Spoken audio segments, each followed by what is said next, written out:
Parte. El teatro de sombras ideológico. 4. La amenaza terrorista. Formas de falsa solidaridad. Cuando todos estamos todavía conmocionados por un suceso tan brutal como la matanza que tuvo lugar en las oficinas de Charlie Hebdo, ha llegado el momento de reunir el valor para pensar, no después, cuando las cosas se calmen, tal como intentan convencernos de que hagamos los que postulan una sabiduría de pacotilla. Lo difícil es combinar el apasionamiento del momento con el acto de pensar. Pensar en la frialdad del momento posterior no genera una verdad más equilibrada, más bien normaliza la situación y nos permite eludir el reto de la verdad. Lo primero que hay que rechazar es la patética identificación, yo soy. O todos somos, que solo funciona dentro de ciertos límites, más allá de los cuales se convierte en obscenidad.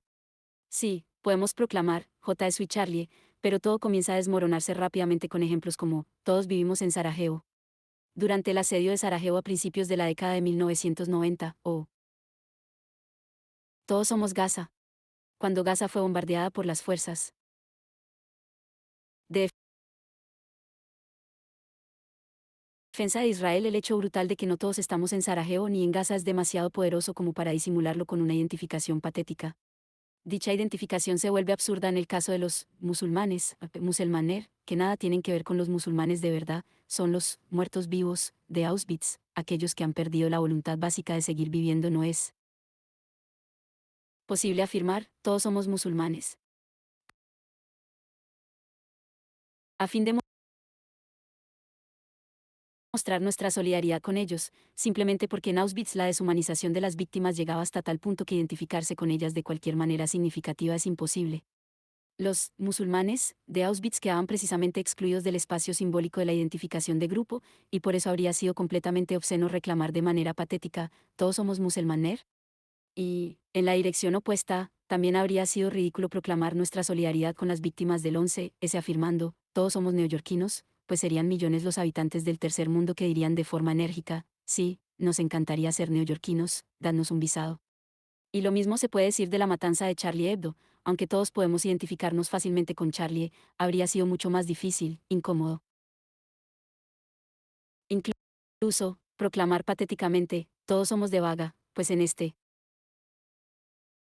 caso simplemente no hay base suficiente para la identificación.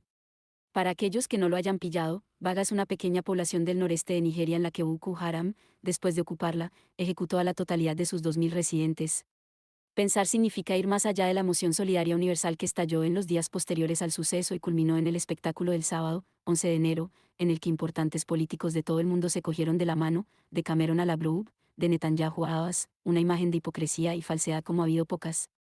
Cuando la procesión de París pasaba por debajo de su ventana, un ciudadano anónimo interpretó el himno a la alegría de Beethoven, el himno no oficial de la Unión Europea, lo que le añadió un toque de kitsch político al desagradable espectáculo escenificado por los líderes más responsables del caos en que nos encontramos.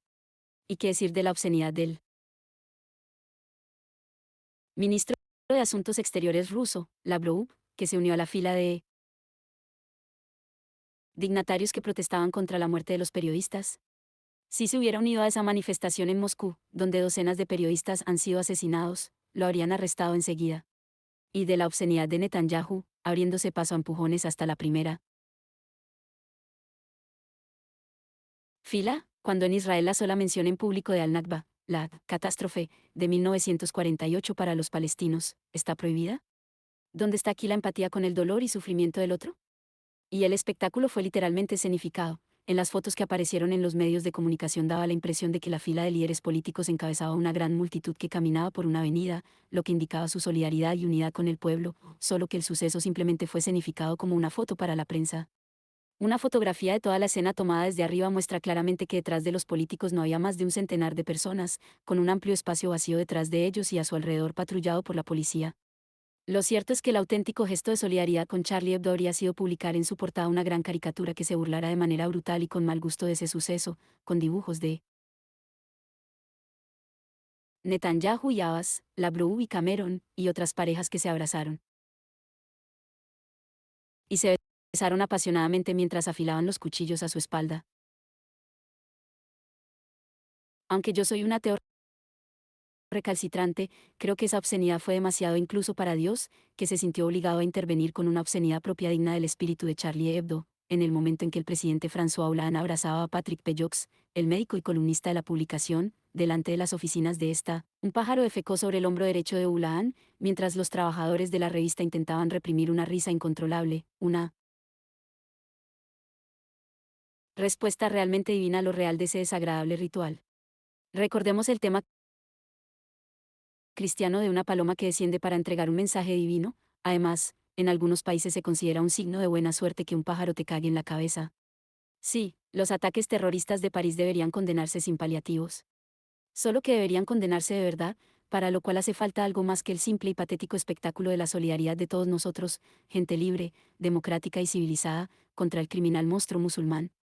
Naturalmente, deberíamos condenar sin la menor ambigüedad los asesinatos como un ataque a la mismísima sustancia de nuestras libertades, y condenarlos sin salvedades ocultas. Charlie Hebdo provocaba y humillaba demasiado a los musulmanes. Los hermanos que lo atacaron estaban profundamente afectados por los horrores de la ocupación estadounidense de Irak. Muy bien, ¿por qué entonces no atacaron alguna instalación militar estadounidense en lugar de una publicación satírica francesa? El problema a la hora de buscar un contexto complejo es que también se podría utilizar a propósito de, por ejemplo, Hitler. Él también consiguió movilizar el sentimiento de injusticia del Tratado de Versalles, y sin embargo estaba plenamente justificado combatir el régimen nazi con todos los medios a nuestro alcance. La cuestión no es si los agravios que condicionan los actos terroristas son ciertos o no, sino el proyecto ideológico político que surge como reacción contra las injusticias. Las recientes intervenciones de Rashid Araeen en los debates del ciberespacio sobre los refugiados y el terrorismo son paradigmáticas de su postura. Desde el ataque terrorista de París, en concreto, todo el mundo habla mucho del Islam y su forma extrema que es el ISIS, y de cómo derrotarlo. Pero se habla o se comenta poco quién o qué creó el ISIS, que es un producto de lo que crearon el imperialismo estadounidense barra diagonal saudí para combatir a los soviéticos en Afganistán y las fuerzas militares combinadas angloamericanas para la posterior invasión de Irak. No fue el desmantelamiento y desintegración del ejército iraquí y la huida de algunos de sus oficiales al norte de Irak para formar un grupo de resistencia contra el imperialismo no americano lo que acabó convirtiéndose con el tiempo en el ISIS. 1. Araen recalca que no se habla de ello en el debate público, lo que aparece en los medios de comunicación es una completa basura acerca del Islam y del extremismo islámico. Nadie menciona nunca la palabra imperialismo, que es el permanente imperialismo occidental responsable de lo que está ocurriendo sobre todo en Oriente Medio, y la emigración de la gente es su consecuencia. El violento fundamentalismo musulmán fue creado por la Alianza Estadounidense barra diagonal saudí en la década de 1980 a fin de combatir la presencia soviética en Afganistán, que ahora está por todas partes bajo la forma de los talibanes o Al-Qaeda, o su retoño que es el ISIS. De este espíritu lo crearon y lo dejaron salir de la botella algunas potencias occidentales, y tanto a que se atribuya al imperialismo occidental o no, la responsabilidad de lo que ocurrió como resultado de todo ello es de Occidente. Y, por tanto, todo lo que se dice acerca del extremismo islámico es palabrería. Si existe un extremismo islámico es como resultado de lo que Occidente ha estado haciéndole al mundo musulmán sobre todo desde la década de 1980. Este párrafo contiene toda una serie de cuestiones problemáticas. En primer lugar, es cierto que nadie se refiere a la responsabilidad occidental en el origen del ISIS. ¿No ha sido ampliamente debatido? En segundo lugar, ¿no habría que hablar también del declive de la izquierda laica en los países árabes, tan poderosa en los 50 y los 60, Mossadegh, Bourguiba, Nasser? Es demasiado simple culpar a Occidente del fracaso de la modernización del mundo árabe. Es importante destacar que los dos estados recientemente desintegrados que se han convertido en la principal fuente de refugiados son Irak y Siria, los dos únicos que eran oficialmente laicos, y en los que el Islam no era la religión estatal. En tercer lugar, el hecho de afirmar que todo es responsabilidad exclusiva de Occidente, no implica aceptar una posición totalmente pasiva de los árabes como víctimas. No está claro que los musulmanes árabes están ahora inmersos en una serie de proyectos políticos activos, desde la expansión del Islam a Europa hasta el conflicto entre suníes y chiíes. Siguiendo la lógica de Araen, podríamos decir que el capitalismo occidental fue responsable de lo que hizo Hitler, de manera que nos hemos de centrar en eso. Y aunque en cierto sentido es verdad, Max Horkheimer escribió en la década de 1930 que aquellos que no quieren hablar del capitalismo no deberían decir nada del fascismo, tampoco excluyó la urgencia de combatir el fascismo por todos los medios, las democracias occidentales aliadas con la Unión Soviética. En los recientes sucesos de Francia encontramos, Además, un detalle que al parecer ha pasado casi inadvertido, había pegatinas y carteles que anunciaban no solo JSU y Charlie Hebdo, sino también JSU y Flick, Soy Poli. La unidad nacional, celebrada y escenificada en grandes concentraciones públicas, no fue solo la unidad de la gente por encima de grupos étnicos, clases sociales y religiones, sino también, y sobre todo, la unificación del pueblo con las fuerzas de orden y control. Francia era hasta ahora el único país occidental, que yo sepa, en el que la policía era constantemente blanco de chistes brutales que los retrataban como estúpidos y corruptos, una práctica habitual en los países comunistas. Una de las repercusiones de los asesinatos de Charlie Hebdo ha sido que la policía es aplaudida y ensalzada, abrazada como si fueran madres protectoras, y no solo la policía, sino también las fuerzas especiales, el CRS, que durante el mayo del 68 inspiró el cántico, CRS, SS, los servicios secretos, todo el aparato de seguridad estatal. En este nuevo universo no caben Soudan ni Manning, por citar a Jack Alain Miller, el resentimiento contra la policía ya no es lo que era, excepto entre la juventud pobre árabe o de origen africano, un hecho sin precedentes en la historia de Francia. Lo que vemos esporádicamente por todo el mundo y en Francia es, en momentos excepcionales y privilegiados, la estática osmosis de la población con el ejército nacional que la protege de agresiones externas. Pero que la población adore las fuerzas de represión interna es otro cantar. 2. La amenaza terrorista ha conseguido alcanzar lo imposible, reconciliar a la generación de los revolucionarios del 68 con su archienemigo, en una especie de versión popular francesa de la ley patriótica estadounidense, aprobada por aclamación popular y con la gente ofreciéndose voluntaria para vigilar. En resumen, los momentos estáticos de las manifestaciones de París encarnaban un triunfo ideológico, unieron a la gente contra un enemigo cuya fascinante presencia por un momento borró todos los antagonismos. A la población se le ofreció una lección triste y deprimente: eres parte del mismo organismo como un poli o eres solidario con un terrorista. Así que la cuestión que se plantea es, ¿qué ocultan dichas opciones? ¿Qué pretenden enmascarar? La respuesta a esta cuestión no tiene nada que ver con la vulgar relatividad del delito, quiénes somos los occidentales, perpetradores de terribles masacres en el tercer mundo, para condenar dichos actos. Tiene incluso menos que ver con el miedo patológico de muchos izquierdistas liberales occidentales a sentirse culpables de islamofobia. Para estos falsos izquierdistas, cualquier crítica al Islam se denuncia como una expresión de islamofobia occidental. Salman Rushdie fue censurado por provocar de manera innecesaria a los musulmanes, y ser, al menos parcialmente, responsable de la fetua que lo condenó a muerte, etc. El resultado de dicha postura es lo que se puede esperar en estos casos. Cuanto más analizan su culpa los izquierdistas liberales occidentales, más los acusan los fundamentalistas musulmanes de ser unos hipócritas que intentan ocultar su odio al Islam. Esta constelación reproduce perfectamente la paradoja del superego: cuanto más obedeces lo que el otro te exige, más culpable te sientes. Es como si cuanto más toleres el Islam, más fuerte será la presión sobre ti.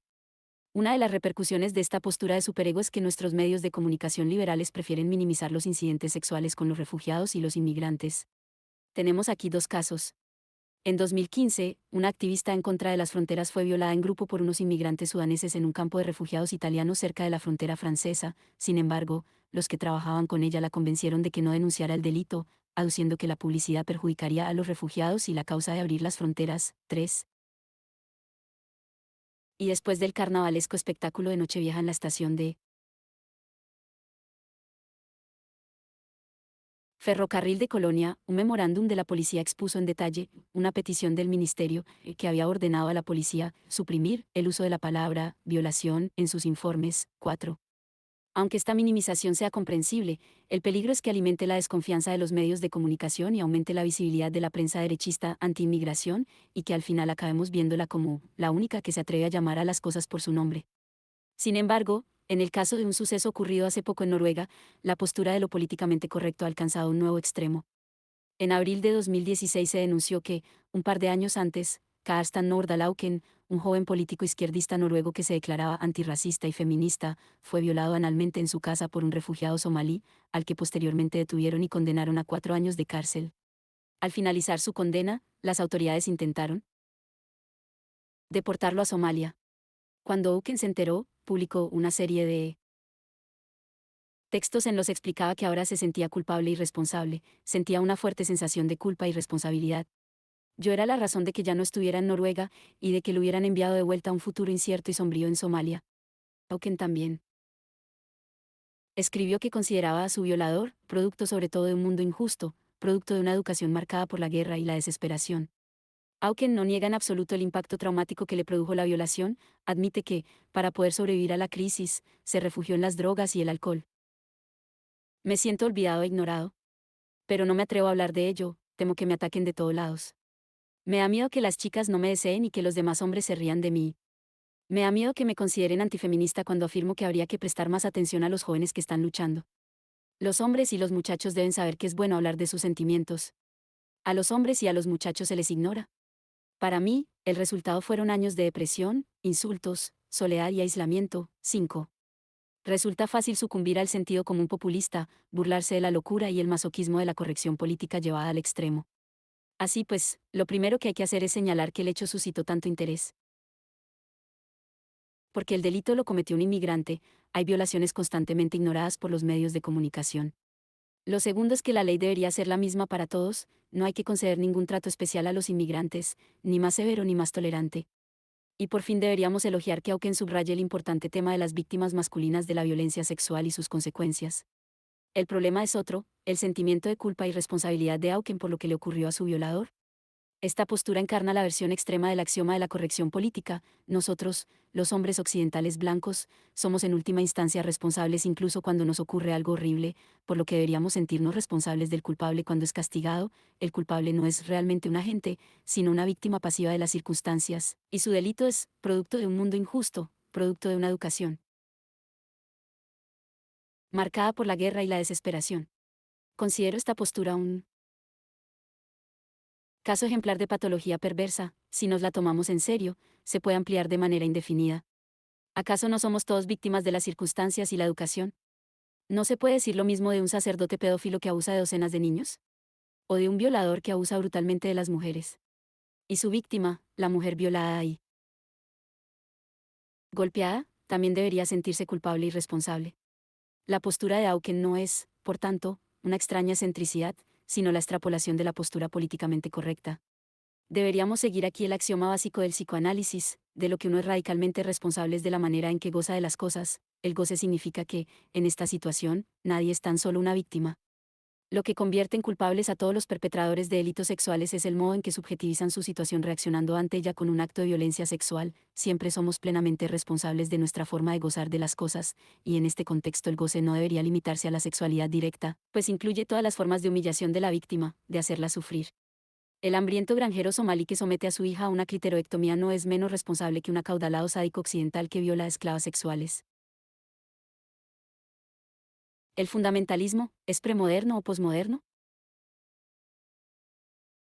Por eso también me parecen insuficientes las llamadas a la moderación en la línea de Simon Jenkins. 6. Cuando afirma que nuestra tarea no es reaccionar de forma exagerada ni dar un exceso de publicidad a las repercusiones. Se trata de abordar cada suceso como un espantoso accidente pasajero. El atentado contra Charlie Hebdo no fue un mero, espantoso accidente casual, se atenía a un programa religioso y político concreto, y como tal claramente formaba parte de un patrón mucho más grande. Está claro que no deberíamos reaccionar de forma exagerada, si esto equivale a sucumbir a una ciega islamofobia.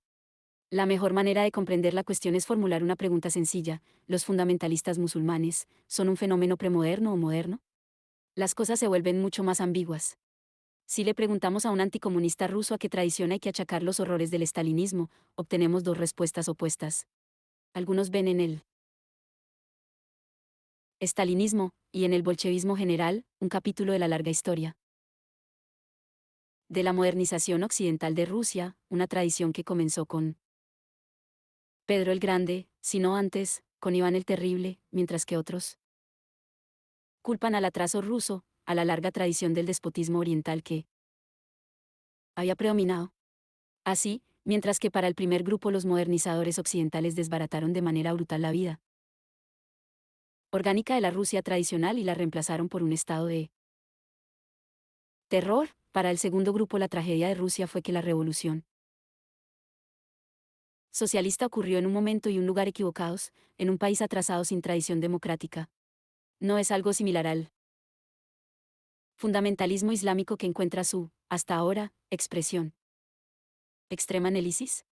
Kevin MacDonald ha argumentado que los yihadistas del ISIS no son medievales, sino que más bien están forjados por la filosofía occidental moderna, si queremos comprender el origen de la ideología y la violencia del Estado Islámico debemos volvernos hacia la Francia revolucionaria.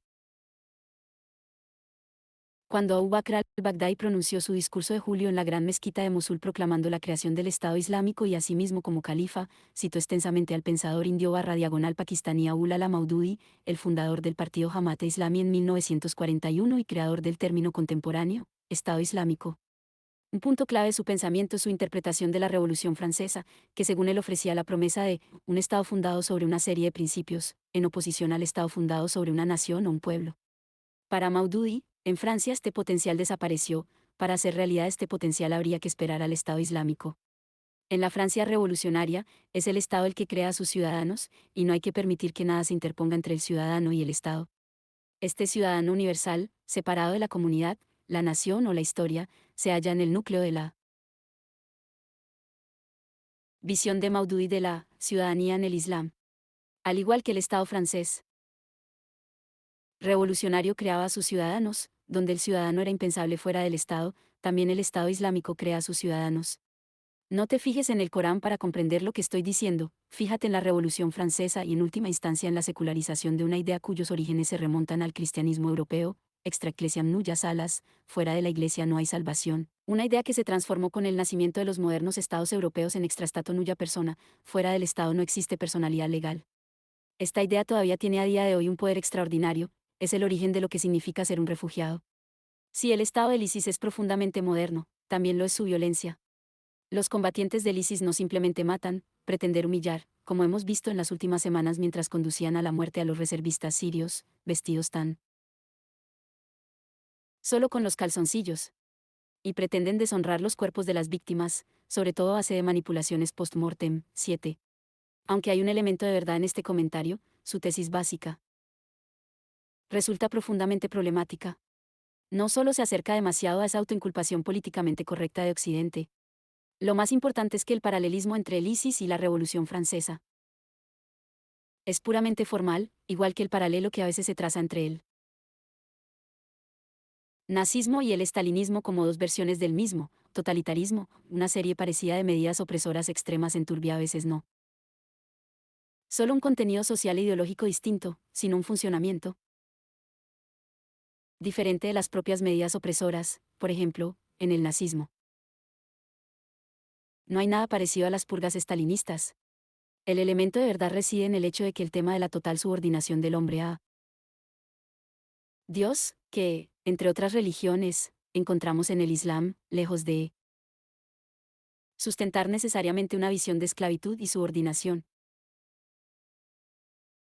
también puede sustentar un proyecto de emancipación universal, al igual que en Milestones, hitos en el camino, de Said Qutb, donde utiliza el vínculo entre la libertad humana universal y la servidumbre humana a Dios. Una sociedad en la que la soberanía pertenece exclusivamente a Alá y halla su expresión en su obediencia a la ley divina, y en la que cada persona se libera de la servidumbre de los demás, solo entonces saborea la verdadera libertad. Solo esto es civilización humana, porque la base de la civilización humana es la completa y auténtica libertad de todas las personas y la plena dignidad de todos los individuos de la comunidad. Por otro lado, en una sociedad en la que algunas personas son señores que legislan y otros esclavos que obedecen, no existe libertad real, ni dignidad para el individuo. En una sociedad basada en el concepto, la fe y una manera de vivir que se origina en Alá, la dignidad del hombre resulta inviolable en el más alto grado, nadie es esclavo de otro, como ocurre en las sociedades en las que los conceptos, la fe y la manera de vivir tienen orígenes humanos. En la primera sociedad, las características más nobles del hombre, tanto espirituales como intelectuales, encuentran su más plena expresión, mientras que en una sociedad basada en el color, la raza, el nacionalismo, u otras fuentes similares, estas degeneran en grilletes para el pensamiento humano y en una forma de suprimir los atributos y cualidades humanas más nobles. Todos los hombres son iguales sea cual sea su color, raza o nación, pero cuando se les priva de espíritu y razón también se les despoja de su humanidad. El hombre es capaz de cambiar sus creencias, su pensamiento y su actitud hacia la vida, pero es incapaz de cambiar su color y su raza, y tampoco puede decidir en qué lugar o país va a nacer. De este modo, queda claro que una Sociedad solo civilizada en la medida en que las relaciones humanas se basan en una comunidad de elección moral libre, y una sociedad es atrasada en la medida en que la base de sus relaciones es distinta a la libre elección. 8. La premisa que subyace a las palabras de Cobb es que, en la medida en que los humanos actuamos, libremente, en el sentido de seguir de manera espontánea nuestras inclinaciones naturales, en realidad no somos libres, sino que estamos esclavizados por nuestra naturaleza animal, un razonamiento que encontramos también en Aristóteles, el cual, al referirse a la esclavitud para ilustrar un rasgo ontológico general, escribió que, abandonados a sí mismos, los esclavos son libres, en el sentido de que simplemente hacen lo que quieren, mientras que los hombres libres cumplen con su deber, y es esta misma libertad lo que hace que los esclavos sean esclavos. Todas las cosas están coordinadas de algún modo, pero no igualmente los peces, las aves y las plantas, y no es como si las unas no tuvieran ninguna relación con las otras, sino que tienen alguna. Pues todas las cosas están coordinadas hacia una, pero del mismo modo que, en una casa, los hombres libres son los que menos pueden hacer cualquier cosa, sino que todas y la mayoría están ordenadas, mientras que los esclavos y los animales contribuyen poco al bien común, y generalmente obran al azar. Tal es, en efecto, el principio que constituye la naturaleza de cada cosa. 9. Cobb concibe de este modo la libertad universal, y también la social y económica, como la ausencia de cualquier amo. Mi servidumbre a Dios es la garantía negativa del rechazo de todos los demás amos, terrenales, humanos, o, por expresarlo de manera más atrevida, el único contenido positivo de mi subordinación a Dios es mi rechazo de todos los amos terrenales. Observemos, sin embargo, la sintomática ausencia de un término en esta serie de propiedades naturales de un ser humano, ¿cierto? Uno no puede cambiar de color, raza o nación, pero tampoco puede cambiar de sexo, así pues, porque esta sociedad libre no exige la igualdad de hombres y mujeres. A través de estos detalles, podemos percibir la brecha infranqueable que separa el proyecto de Cobb del proyecto emancipador occidental de una igualdad basada en la soberanía del pueblo, sin que el gran otro nos dé ninguna garantía. A pesar de todo lo que resulta profundamente problemático en el pasaje citado, no existe una pizca de verdad en él. Es decir, esta caracterización de los esclavos no describe el esclavismo consumista actual, donde se me permite actuar de manera aleatoria y hacer lo que quiera, pero sigo estando esclavizado por el estímulo de las mercancías. Volviendo a Aristóteles y a Cobb, la ventaja de Aristóteles es que, al menos desde nuestro punto de vista, se refiere a la idea de un deber ético, no a la subordinación a Dios, como el agente que limita nuestra libertad animal. No obstante, la ventaja de Cobb es que él concibe la libertad universal, y también la económica y social, como una ausencia universal de cualquier amo. Lo que Cook propone es una especie de intercambio simbólico semejante al que se describe en los famosos versos de Atali de Racine, J. Cranes Dieu, Cher Abner, etenia point de autre crainte, temo a Dios, mi querido Abner, y no tengo ningún otro temor. Todos los temores se intercambian por uno, es el temor a Dios lo que me impide tener miedo a todos los demás asuntos terrenales. De nuevo, para Cook, mi único amo es Dios, de forma que mi servidumbre a Dios significa que rechazo a todos los demás amos terrenales. 10. Una cuestión más general que hay que señalar aquí es que la resistencia al capitalismo global no debería basarse en tradiciones premodernas, en la defensa de una forma de vida concreta, por la sencilla razón de que ese retorno a las tradiciones premodernas es imposible, pues la globalización ya determina las formas de resistencia a ella. Aquellos que se oponen a la globalización en nombre de las tradiciones amenazadas por aquella lo hacen de una forma que ya es moderna, ellos ya hablan el lenguaje de la modernidad. Puede que el contenido sea antiguo, pero su forma es ultramoderna. De manera que en lugar de considerar el ISIS un caso de resistencia extrema a la modernización, deberíamos concebirlo como otro caso de modernización pervertida y situarlo entre las modernizaciones conservadoras que se iniciaron con la restauración Meiji en Japón, donde una rápida modernización industrial asumió la forma ideológica de una restauración del regreso a la plena autoridad del emperador. La conocida foto de Baghdadi, el líder del ISIS, exhibiendo un exquisito reloj suizo, resulta emblemática. El ISIS está bien organizado en la propaganda en la red, en sus relaciones económicas, etc., aunque esas prácticas ultramodernas se utilicen para propagar e impulsar una visión político-ideológica que no es tanto conservadora como un paso desesperado para imponer claras delimitaciones jerárquicas, entre las que las principales son las que regulan la religión, la educación y la sexualidad. En resumen, no deberíamos olvidar que ni siquiera esta imagen de una organización fundamentalista estrictamente disciplinada y regulada carece de ambigüedades. ¿Acaso la opresión religiosa no se ve, más que, complementada por la manera en que las unidades militares del ISIS parecen funcionar? Mientras que la ideología oficial del ISIS arremete contra la permisividad occidental, la práctica diaria de las bandas del ISIS incluye orgías carnavalescas, violaciones en grupo, tortura y asesinato, robos a los infieles. La insólita radicalidad del ISIS reside en el hecho de que no enmascara su brutalidad, sino que la exhibe abiertamente, decapitaciones transmitidas por los medios de comunicación, admisión y justificación de la esclavitud sexual, etc. 11. Veamos una versión extrema de este fenómeno, el movimiento Boko Haram de Nigeria. El nombre se puede traducir de forma más o menos descriptiva como, la educación occidental está prohibida, sobre todo la educación de las mujeres. ¿Cómo justificamos, entonces, la existencia de un movimiento sociopolítico cuyo principal punto programático es la regulación jerárquica de las relaciones entre los dos sexos? El enigma es, por tanto, porque algunos musulmanes, que sin duda se ven expuestos a la explotación, dominación y otros aspectos humillantes y destructores del colonialismo, eligen como blanco de su reacción lo que es, al menos para nosotros, la parte más positiva del legado occidental, nuestro igualitarismo y nuestras libertades personales, incluyendo una saludable dosis de ironía y burla de todas las autoridades? La respuesta evidente tendría que ser que su objetivo está bien escogido, lo que hace que las potencias occidentales liberales sean tan insoportables es que no solo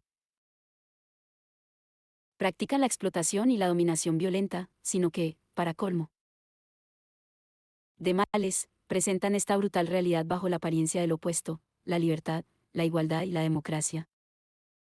Feminismo colonial, antifeminismo anticolonial. Se ha convertido en un tópico observar que el auge del ISIS es el último capítulo de la larga historia del despertar anticolonial, se redibujan las arbitrarias fronteras nacionales impuestas por las grandes potencias tras la Primera Guerra Mundial, y al mismo tiempo un capítulo en la lucha contra la manera en que el capital global socava el poder de los Estados-nación.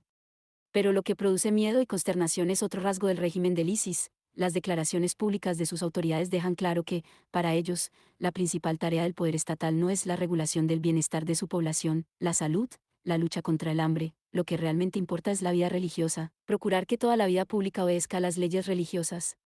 Por eso el ISIS se muestra más o menos indiferente a las catástrofes comunitarias dentro de su territorio. Su lema es, ocúpate de la religión y el bienestar se ocupará de sí mismo. Ahí reside la brecha que separa la idea del poder tal como lo practica el ISIS de la idea occidental moderna de lo que Michel Foucault denominó biopoder, que regula las vidas de los individuos para proteger el bienestar general. El califato del ISIS rechaza de plano la idea del biopoder. No basta, por tanto, con invocar los antagonismos del capitalismo global, existe una fisura sociocultural básica detrás de los ataques del ISIS a Occidente. Hace décadas, el ayatolá Jomeini dejó claro por qué un ataque como el perpetrado contra Charlie Hebdo podría considerarse aceptable. No nos dan miedo las sanciones. No nos da miedo una invasión militar. Lo que tememos es la invasión de la inmoralidad occidental. 12. ¿Acaso Charlie Hebdo no es el epítome de la inmoralidad occidental? Cuando Jomeini habla de miedo, de lo que más debe temer de Occidente un musulmán, debemos tomarlo literalmente. Los fundamentalistas musulmanes no tienen ningún problema con la brutalidad de las luchas económicas y militares. Su verdadero enemigo no es el neocolonialismo económico y la agresividad militar occidental, sino su cultura inmoral. Lo mismo se puede decir de la Rusia de Putin, donde los nacionalistas conservadores definen su conflicto con Occidente como cultural, para acabar recurriendo a la diferencia sexual. A propósito de la victoria de Conchita Wurst, la barbada drag queen austriaca, en el Festival de Eurovisión, Putin afirmó durante una cena en San Petersburgo, la Biblia habla de dos sexos, hombre y mujer, y de que el principal propósito de la unión entre ellos es la procreación. 13. Como siempre, el virulento nacionalista Zhirinovsky fue más explícito. Zhirinovsky calificó el resultado de este año como el fin de Europa, afirmando, nuestra indignación no tiene límites. En Europa ya no hay ni masculino ni femenino, solo el género neutro. El vicepresidente Dmitry Rogozin publicó un mordaz tuit en el que afirmaba que el resultado de Eurovisión les había mostrado a los partidarios de la integración europea cuál era el futuro de Europa, una chica con barba. 14. Existe una cierta belleza singular, casi poética, en la imagen de una mujer con barba, durante mucho tiempo un número habitual entre los fenómenos de feria, como símbolo de una Europa unida. No es de extrañar que Rusia se negara a retransmitir el concurso de Eurovisión por la televisión pública, acompañándolo de llamamientos a una renovada guerra fría cultural. Observemos que la lógica es la misma que la de Jomeini, el objeto que se teme en realidad es la depravación inmoral, la amenaza a la diferencia sexual. Boko Haram simplemente lleva este pensamiento a su extremo lógico.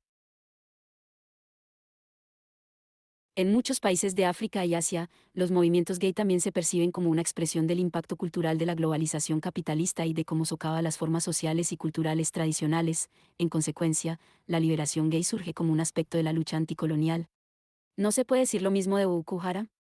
Para sus miembros, la liberación de las mujeres resulta el rasgo más visible del impacto cultural destructivo de la modernización capitalista. La diferencia sexual como una serie de rasgos fijos que definen el papel de cada género implica naturalmente una fuerte jerarquía y una responsabilidad dividida. La actitud permisiva hacia la violación en los países musulmanes se basa claramente en la premisa de que un hombre que ha violado a una mujer sin duda ha sido seducido o provocado por ella. En otoño de 2006, Tajdin al-Hilali, el clérigo musulmán de mayor rango en Australia, provocó un escándalo cuando, después de que un grupo de musulmanes hubiera sido encarcelado por una violación múltiple, afirmó: si dejas carne en la calle sin taparla, y los gatos vienen y se la comen, ¿de quién es la culpa? ¿De los gatos o de la carne sin tapar? La carne sin tapar es el problema. 15. La escandalosa naturaleza de esta comparación entre una mujer que no lleva la cabeza tapada y un trozo de carne crudo y sin tapar desvió la atención de otra suposición implícita más sorprendente que subyace en el argumento de Al-Hilali: si las mujeres son responsables de la conducta sexual de los hombres, eso no implica que los hombres están totalmente indefensos ante lo que consideran una provocación sexual, que simplemente son incapaces de resistir a ella y que están totalmente esclavizados por su apetito sexual. En contraste con esta supuesta falta absoluta de responsabilidad masculina hacia su propia conducta sexual, la importancia que se da al erotismo femenino público en Occidente se basa en la premisa de que los hombres son capaces de contención sexual, de que no son esclavos ciegos de sus impulsos sexuales. Esta total responsabilidad de la mujer hacia el acto sexual queda confirmada por las extrañas regulaciones legales de Irán, donde, el 3 de enero de 2006, una chica de 19 años fue condenada a morir en la horca tras admitir que había matado a puñaladas a uno de los 3 hombres que habían intentado violarla. Esta es la encrucijada. ¿Cuál habría sido el resultado si no hubiera decidido defenderse? De haber permitido que los hombres la violaran, la habrían sentenciado a 100 latigazos según las leyes iraníes que regulan la castidad. Si hubiera estado casada cuando la violaron, probablemente la habrían encontrado culpable de adulterio y condenado a ser lapidada. Por tanto, pase lo que pase, la responsabilidad es completamente de ella. ¿Qué debería haber hecho, entonces? La respuesta es clara y simple: quedarse en casa, no salir nunca sola. Dicha actitud no se limita de ninguna manera al Islam, no es más que una expresión extrema de una postura que encontramos por todas partes. Anastasia Melnichenko, en su artículo, En Rusia y Ucrania, a las mujeres todavía se las culpa cuando las violan, escribió: a lo largo y ancho del mundo postsoviético, la gente de inmediato comienza a preguntarse qué ha hecho mal la mujer. Quizá llevaba minifalda. Quizá volvía a casa demasiado tarde. O quizá estaba borracha. Lo que se insinúa es que una mujer es culpable simplemente porque es mujer. 16. La misma tesis se puede oír en la versión cinematográfica del cuento de la doncella: los hombres no pueden resistirse. Pero nosotras somos diferentes. Nosotras podemos resistirnos. Así, mientras en una parte del mundo el aborto y el matrimonio gay se consideran una clara señal de progreso moral, en otras partes proliferan la homofobia y las campañas antiaborto.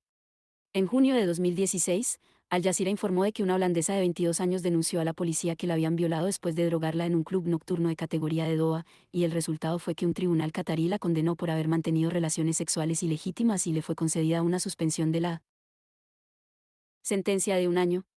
En el extremo opuesto, lo que se considera acoso en el entorno de lo políticamente correcto también se está ampliando. Se publicó un caso en el que una mujer caminaba por la calle con un bolso en la mano, y al ver que un negro caminaba 15 metros detrás de ella, la mujer, de manera inconsciente, automática, apretó el bolso con más fuerza, y el negro denunció que había experimentado el gesto de la mujer como un caso de hostilidad racial. Cuando nos enfrentamos con el opresivo ambiente de los países musulmanes, no deberíamos olvidar compararlo con el, no menos opresivo, ambiente del cinturón bíblico de los Estados Unidos. 17. También deberíamos recordar que la idea de una religión, políticamente sospechosa, no es privativa del Islam. En los Estados Unidos, durante la Segunda Guerra Mundial, debido al gran número de budistas que había dentro de la minoría japonesa, el budismo, que hoy se celebra en Occidente como el modelo de la espiritualidad tolerante, se consideró una religión, políticamente sospechosa, de forma muy parecida al papel que desempeña en la actualidad el Islam. 18. Encontraremos otros paralelismos sorprendentes. Según el relato ideológico del Estado Islámico, La confrontación final del Islam con un antimesías tendrá lugar en Jerusalén después de un periodo de renovada conquista islámica. Un antimesías, conocido en la literatura apocalíptica musulmana como Dajjal, vendrá de la región de Jorasán, en el este de Irán, y masacrará a un gran número de luchadores del califato, hasta que solo queden 5.000 acorralados en Jerusalén. Justo cuando Dajjal se prepara para liquidarlos, Jesús, el segundo profeta más venerado del Islam, regresará a la tierra, atravesará a Dajjal con su lanza y conducirá a los musulmanes a la victoria. 19. ¿Os suena? Claro que sí, es, ligeramente reformulado, el relato del Armagedón que suelen utilizar los fundamentalistas cristianos estadounidenses. Reconforta ver a los fundamentalistas cristianos y musulmanes moviéndose en la misma dirección y basándose en las mismas fantasías ideológicas, aun cuando finjan odiarse mutuamente. En julio de 2016 se informó de que una importante figura religiosa, refiriéndose a unos antiguos textos sagrados, afirmaba que violar a las mujeres enemigas capturadas se podía justificar en tiempos de guerra. ¿Se trataba de otro excéntrico sacerdote musulmán cercano al ISIS? No, quien hablaba era el recién nombrado rabino jefe de las Fuerzas de Defensa de Israel, que tuvo algunos problemas por sus comentarios, que parecían aprobar la violación de mujeres no judías en tiempos de guerra. 20. La lección de este escándalo no es solo que las autoridades religiosas deberían aplicar los criterios morales actuales en su esfuerzo por conseguir que las fuentes religiosas tradicionales sigan teniendo validez. Todos sabemos que los antiguos textos sagrados son monumentos a la barbarie y la brutalidad. Una versión mucho más importante se refiere a la inesperada, quizá, proximidad de los partidarios de la línea dura del civilizado Israel y los bárbaros fundamentalistas musulmanes. Betet Mechant. La idea de los derechos humanos y las libertades, que tanta oposición encuentra en los países musulmanes, ¿cómo surgió de la tradición cristiana? La idea moderna de los derechos humanos solo podía haber surgido en el espacio que crea la distancia entre Dios y la ley. Los derechos humanos solo se pueden concebir cuando la ley no es la última palabra de Dios, cuando obedecer a la ley viene complementado por una dimensión diferente, del amor, la gracia. Resulta fundamental tener en cuenta la interacción entre el decálogo y los derechos humanos, ya que estos últimos son el reverso del decálogo. Como demuestra ampliamente la experiencia de nuestra sociedad liberal permisiva, los derechos humanos expresan, en última instancia y en esencia, el derecho a violar los 10 mandamientos, el derecho a la intimidad, el derecho al adulterio, cometido en secreto, cuando nadie me ve ni tiene derecho a entrometerse en mi vida, el derecho a buscar la felicidad y a la propiedad privada, el derecho a robar, explotar a los demás, la libertad de prensa y de expresar nuestra opinión, la libertad de mentir, calumniar y humillar, el derecho, al menos en los Estados Unidos, de los ciudadanos libres a poseer armas, el derecho a matar. Y, en última instancia, la libertad de creencias, el derecho a venerar dioses falsos. Naturalmente, los derechos humanos no aprueban de manera directa la violación de los mandamientos, tan solo mantienen abierta una zona gris, marginal fuera del alcance del poder, religioso o laico. En esta zona incierta, puedo infringir los mandamientos, y si el poder se pone a investigar, me pilla con los pantalones bajados e intenta impedir mis infracciones, puedo gritar, están atacando mis derechos humanos básicos.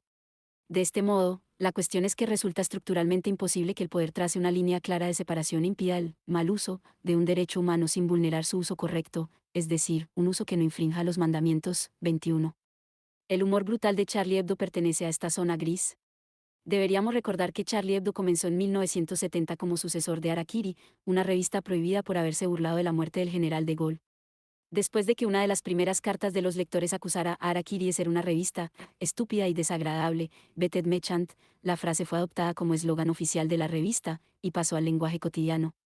Esta es la zona gris de Charlie Hebdo, no una sátira benévola, sino, de manera bastante literal, estúpida y desagradable, así que habría sido mucho más apropiado que los miles de personas proclamaran J. Sui Betet Mechant, que el insípido lema J. Sui Charlie. Y, de hecho, las manifestaciones de solidaridad de París fueron Betet Mechantes. Aunque en algunas situaciones pueda ser bastante reconfortante, la postura, Betet Mechant, representada por Charlie Hebdo se ve claramente constreñida por el hecho de que la risa no es en sí misma liberadora, sino profundamente ambigua. Recordemos el contraste entre los solemnes y aristocráticos espartanos y los alegres y democráticos atenienses, algo que forma parte de nuestra idea habitual de la antigua Grecia. Sin embargo, esta idea pasa por alto que los espartanos, que se enorgullecían de su severidad, colocaban la risa en el centro de su práctica e ideología, reconocían la risa comunitaria como una fuerza que nos ayuda a incrementar la gloria del Estado. Los atenienses, por el contrario, veían legalmente constreñida esa risa descomedida y excesiva como una amenaza al espíritu de diálogo respetuoso y democrático, que no permitía ninguna humillación del oponente. La risa espartana, la burla desmedida de un enemigo o esclavo humillado, el reírse de su miedo y dolor desde una posición de poder, sobrevive hoy en día. La encontramos, por ejemplo, en los discursos de Stalin, donde se mofa del pánico y la confusión de los traidores, donde humilla como un torturador las confusas divagaciones de su víctima medio muerta, o en la manera en que un educado caballero escarnece los torpes intentos de su criado menos cultivado a la hora de imitar sus modales. Por cierto, esta risa descomedida debe distinguirse de la risa de los que están en el poder, el cínico desdén que indica que no se toman en serio su propia ideología. El problema del humor de Charlie Hebdo no es que fuera demasiado lejos en su irreverencia, sino que era un exceso inofensivo que encajaba perfectamente en el funcionamiento cínico hegemónico de la teología de nuestras sociedades. No suponía ninguna amenaza para los que estaban en el poder, simplemente se convertía en excusa para que el poder fuera más tolerable. Upton Sinclair escribió que es difícil conseguir que un hombre comprenda algo cuando su trabajo depende de que no lo comprenda. ¿Cómo funciona esta manera de pensar? No como una exclusión directa y psicótica de una parte del conocimiento del sujeto, sino más bien como un rechazo fetichista, mientras el sujeto comprende la cosa perfectamente, suspende la eficacia simbólica de esta comprensión. Podemos aventurar la hipótesis de que lo que se echa en falta en el Islam, y en el judaísmo, es la burla carnavalesca de la divinidad que forma parte de la propia tradición religiosa europea, comenzando por la ridiculización ritualista de los dioses del Olimpo en la antigua Grecia. Aquí no hay nada subversivo ni ateo, esta burla forma parte inherente de la vida religiosa. En cuanto al cristianismo, no debemos olvidar los momentos de ironía carnavalesca de las parábolas y acertijos de Jesús.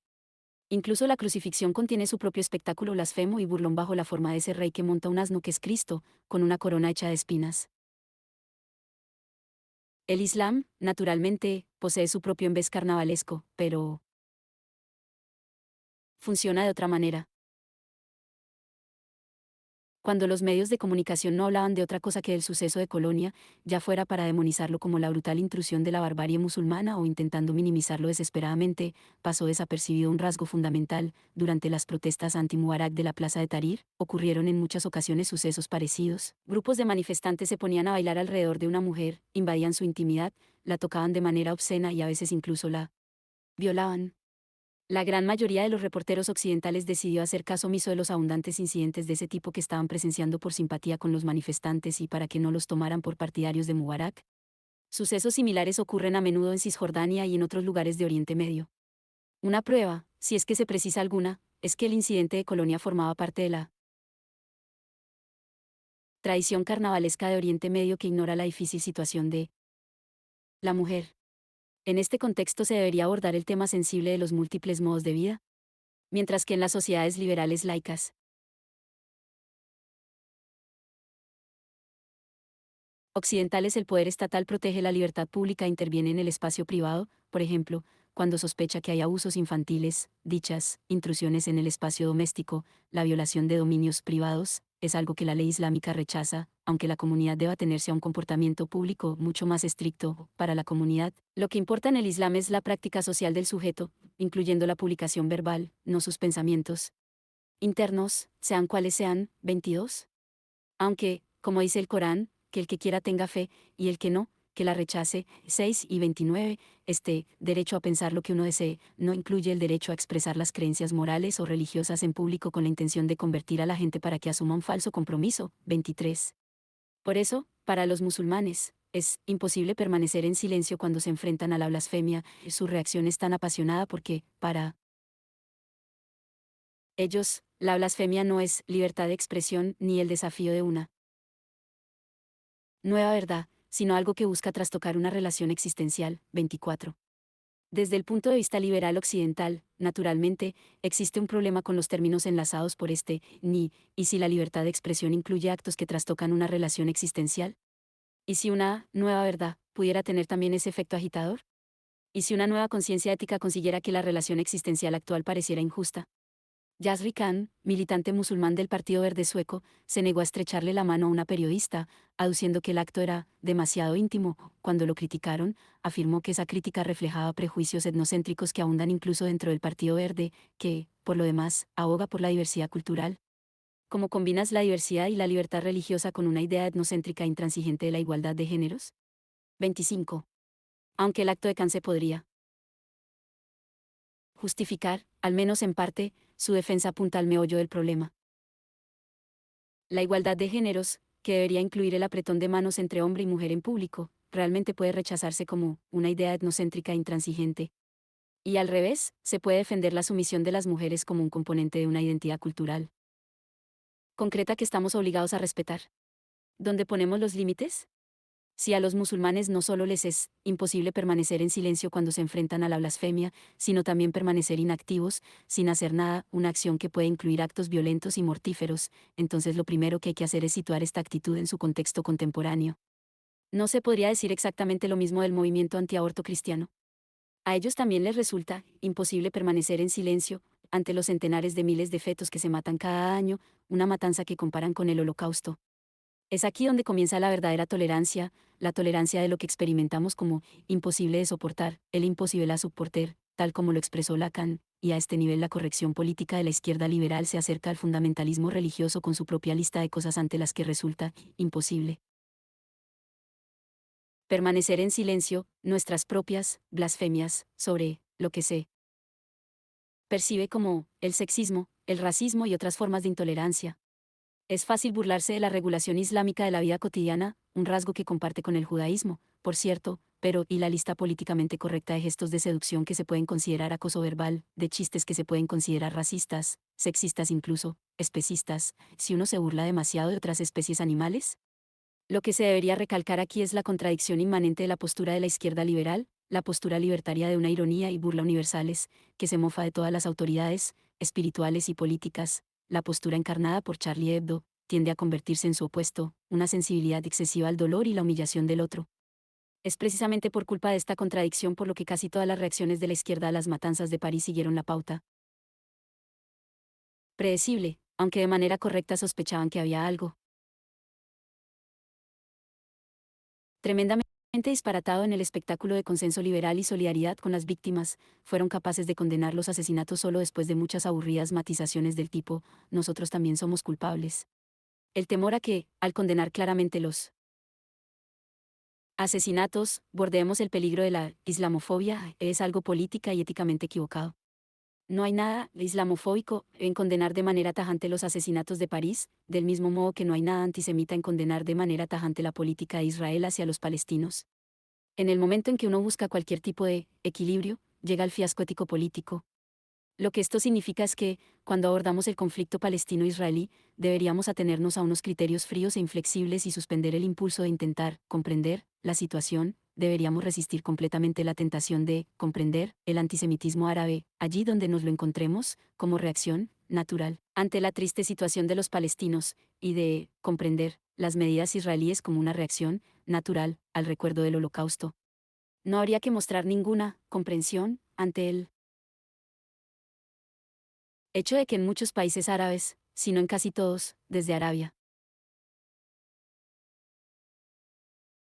Saudí hasta Egipto, Hitler siga considerándose un héroe, ni ante el hecho de que, en los textos escolares de primaria, sigan repitiéndose todos los mitos tradicionales antisemitas, desde los protocolos de los sabios de Sion, que todo el mundo sabe que son falsos, hasta las afirmaciones de que los judíos utilizan la sangre de niños cristianos, o árabes, en sus sacrificios.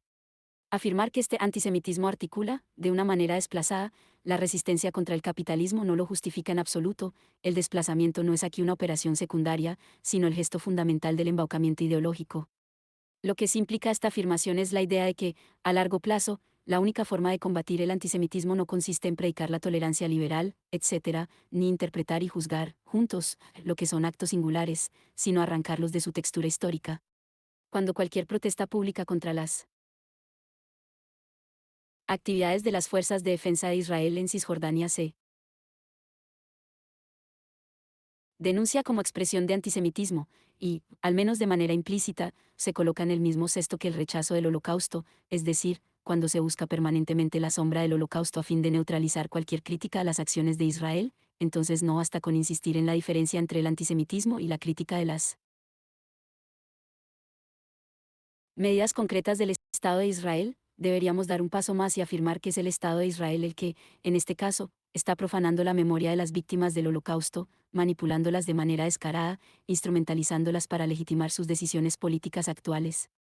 Lo que esto significa es que deberíamos rechazar la mismísima idea de cualquier vínculo político o lógico entre el Holocausto y las actuales tensiones palestino-israelíes. Se trata de dos fenómenos completamente distintos, pues uno de ellos forma parte de la historia europea de la resistencia derechista a la dinámica de la modernización, y el otro es uno de los últimos capítulos de la historia del colonialismo. Por otro lado, lo difícil para los palestinos es aceptar que su verdadero enemigo no son los judíos, sino los regímenes árabes que manipulan su sufrimiento a fin de impedir, precisamente, ese desplazamiento, es decir, una radicalización política en su propio entorno. Hoy en día, encontramos en Europa, de hecho, un aumento del antisemitismo. Por ejemplo, en Malmö una minoría agresiva de musulmanes hostiga a los judíos para que les dé miedo caminar por las calles con su vestimenta tradicional. Hay que condenar estos fenómenos de manera clara y sin ambigüedades. La lucha contra el antisemitismo y la lucha contra la islamofobia deberían considerarse dos aspectos de la misma lucha. Así, de nuevo, la evidente solución tolerante, respeto por la sensibilidad del otro, es evidente que no funciona si los musulmanes encuentran imposibles de soportar nuestras imágenes blasfemas y nuestro humor cruel, que consideramos parte de nuestras libertades. A los liberales occidentales también les parecen imposibles de soportar muchas prácticas, la subordinación de las mujeres, etc., que forman parte de las relaciones existenciales de los musulmanes. Resumiendo, las cosas estallan cuando los miembros de una comunidad religiosa experimentan como ofensa blasfema y una amenaza a su modo de vida. No un ataque directo a su religión, sino el mismísimo modo de vida de otra comunidad, como ocurre en el caso de los ataques a los gay y lesbianas en Holanda, Alemania y Dinamarca, o como es el caso de esos franceses que consideran que una mujer cubierta con un burka constituye un ataque a la identidad francesa, y por eso les resulta imposible permanecer en silencio cuando se topan con esa mujer en su entorno. No hay que buscar los orígenes del liberalismo en un individualismo desmedido. Originariamente, se trataba más bien de una respuesta al problema de qué hacer en una situación en la que dos grupos étnicos o religiosos viven en estrecho contacto pero poseen modos de vida incompatibles. Terroristas con rostro humano. Una observación más atenta de algunos de los terroristas nos depara otra sorpresa. Mohamed Laouayev Boulel, el francés de 31 años y ascendencia tunecina que, en la noche del 14 de julio de 2016, arrolló con un camión alquilado al gentío que celebraba el Día de la Bastilla en Niza y mató a 84 personas, estaba fichado por la policía por delitos de robo y violencia. En los servicios de inteligencia no constaba que tuviera ningún vínculo con el islamismo radical. Trabajaba de repartidor y se comportaba como si estuviera plenamente integrado en la vida cotidiana y profesional cuando, de repente, su vida comenzó a desintegrarse, y después de cometer pequeños delitos pasó a un acto terrorista autodestructivo. Otros casos siguen una pauta similar. No hay más que recordar a Snaid Boulassen, la mujer que supuestamente tomó parte en los atentados de París. Ella también llevaba una vida laica y moderna, y no se convirtió a la línea dura del Islam. Hasta 3 meses antes de los atentados. El caso más sorprendente de esta serie es el de Salah Abdeslam, el sospechoso de los actos terroristas de París que fue arrestado en marzo de 2016 en Bruselas.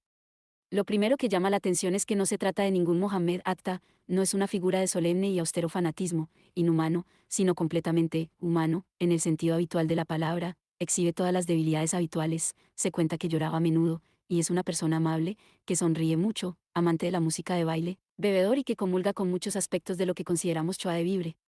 Nacido en Bélgica.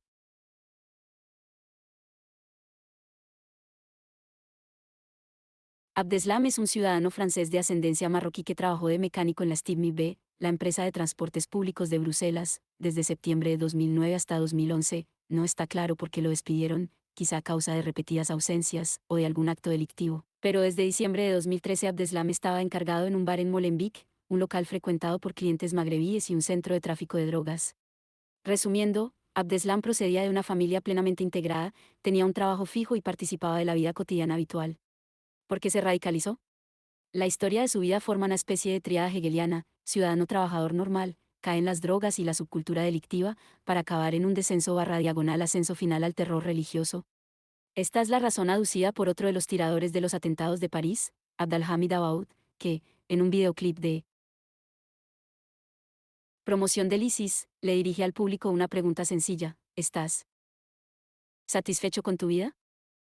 ¿Es esto todo lo que quieres, o luchas por algo más, un compromiso más profundo que no solo daría sentido a tu vida, sino que la haría más dinámica, aventurera, divertida incluso? Por cierto, por este motivo la solución no es establecer comunidades de refugiados en nuestras grandes ciudades.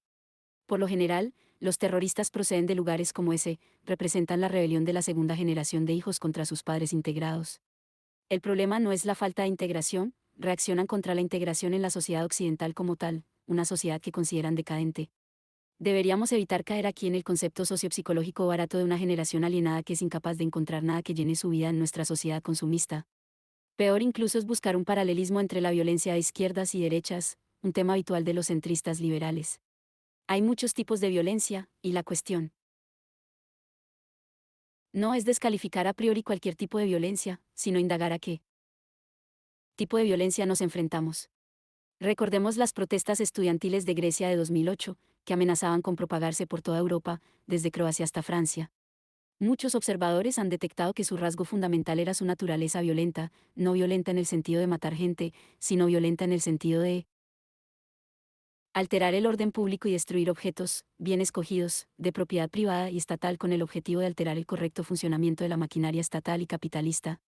La apuesta del terrorismo político de izquierdas, la RAF en Alemania, las Brigadas Rojas en Italia, Acción Directa en Francia, era que, en una época en que las masas están totalmente inmersas en el sueño ideológico capitalista, hasta el punto de que la crítica habitual de la ideología ya no es operativa, solo el recurso a lo crudo real que es la violencia directa, el Acción Directe, puede despertar a las masas. Mientras que deberíamos rechazar sin ambigüedad la práctica criminal de esa idea, no deberíamos tener miedo de defender la idea en sí misma. La mayoría silenciosa, pospolítica actual no es estúpida, pero está cínicamente resignada. La limitación de la pospolítica queda muy bien ejemplificada no solo en el éxito del populismo de derechas, sino en las elecciones británicas de 2005. A pesar de la creciente impopularidad de Tony Blair, que era elegido con regularidad la persona más impopular del Reino Unido, no hubo manera de que este descontento encontrara una expresión políticamente eficaz, por lo que el Partido Laborista volvió a ganar las elecciones con Blair al frente. Es evidente que aquí hay algo que no funciona, no es que la gente no sepa lo que quiere, sino que una cínica resignación les impide obrar en consecuencia, con lo que el resultado es esa extraña disparidad entre lo que la gente piensa y cómo actúa, lo que vota. Dicha frustración consigue fomentar peligrosos estallidos extraparlamentarios, que la izquierda no debería lamentar, más bien debería arriesgarse a utilizarlos para despertar a la gente. En claro contraste con toda esta estrategia, errónea y moralmente inaceptable, los actos terroristas musulmanes, y esto vale para el terrorismo de derechas, desde Anders Breivik hasta los fundamentalistas estadounidenses, no pretenden despertar a los europeos a su realidad ni movilizarlos, sino tan solo aterrorizarlos. Y la serie continúa: el refugiado afgano de 17 años que atacó a los pasajeros con un hacha en un tren en el sur de Alemania había sido expresamente elegido para darlo en acogida porque parecía adaptarse bien a su nueva vida. La cuestión de la integración es mucho más compleja que la idea simplista de que la mayoría indígena de un país occidental no está dispuesta a aceptar inmigrantes. Sloterdijk tenía razón, mientras que desde el siglo XVI los europeos estamos descubriendo otros continentes, los pueblos del tercer mundo ahora están descubriendo Europa. 26. Alison Bolly, un muchacho de 18 años que tenía la ciudadanía alemana iraní, un adolescente solitario que había sufrido acoso y estaba fascinado con las matanzas. 27, que disparó y mató a 9 personas en un centro comercial de las afueras de Múnich, mantuvo una breve conversación, o mejor dicho, un intercambio de gritos, justo antes de empezar a disparar. He aquí una versión condensada. Hombre en un balcón, eres un puto capullo. Ali, por tu culpa sufrí acoso durante 7 años. Hombre, eres un capullo. Eres un capullo. Ali, y ahora tengo que comprar un arma para dispararte. Un desconocido, mierda. Putos turcos. Ali, soy alemán. Sí, nací aquí. Hombre, sí, ¿y qué cojones te crees que estás haciendo? Ali, crecí aquí, en la zona del Hartz 4, subsidio de desempleo en Alemania. El significado evidente de soy alemán, nací aquí, sería que, aunque formalmente era ciudadano alemán, en realidad no era aceptado ni reconocido como uno de ellos, sino que lo trataban como un marginado que vivía del subsidio de desempleo. Pero la cuestión sigue siendo la misma: ¿Qué deseaba? ¿Realmente quería ser alemán? ¿Y qué clase de alemán? Además, la referencia de Ali a la situación social que le había convertido en lo que es, crecí en la zona del Hartz 4, parece demasiado reflexiva, y recuerda el mantra de que el abandono de los programas sociales y de los esfuerzos de integración ha privado a la generación más joven de inmigrantes de cualquier perspectiva económica y social clara. Los estallidos violentos son la única manera de expresar su insatisfacción. Así que en lugar de entregarnos a fantasías de venganza, deberíamos hacer el esfuerzo de comprender las causas más profundas de estos estallidos violentos. Podemos imaginar lo que significa ser joven y vivir en un barrio pobre y racialmente mixto, ser siempre un sospechoso. A priori y verte acosado por la policía, vivir en un ambiente de pobreza y de familias destrozadas, no solo estar desempleado, sino a menudo no tener ninguna perspectiva de trabajo ni ninguna esperanza del futuro. En cuanto tenemos todo esto en cuenta, quedan claras las razones por las que la gente se lanza a la calle. El problema de esta explicación es que solo numera las condiciones objetivas de la violencia, ignorando la dimensión subjetiva. Causar disturbios es una declaración subjetiva, manifiesta de manera implícita cómo se relaciona uno con sus condiciones objetivas, como la subjetiviza. Vivimos en una época de cinismo en la que fácilmente podemos imaginar a un manifestante al que, cuando lo pillan saqueando y quemando una tienda, y le insisten para que explique las razones de esa violencia, de repente se pone a hablar como si fuera un asistente social, un sociólogo o un psicólogo social, citando la menguada movilidad social, la creciente inseguridad, la desintegración de la autoridad paterna, la falta de amor materno cuando era pequeño. Sabe lo que está haciendo, y sin embargo lo hace, como en el famoso número G. Officer Krapka, de West Side Story, que contiene la frase, la delincuencia juvenil no es más que una enfermedad social.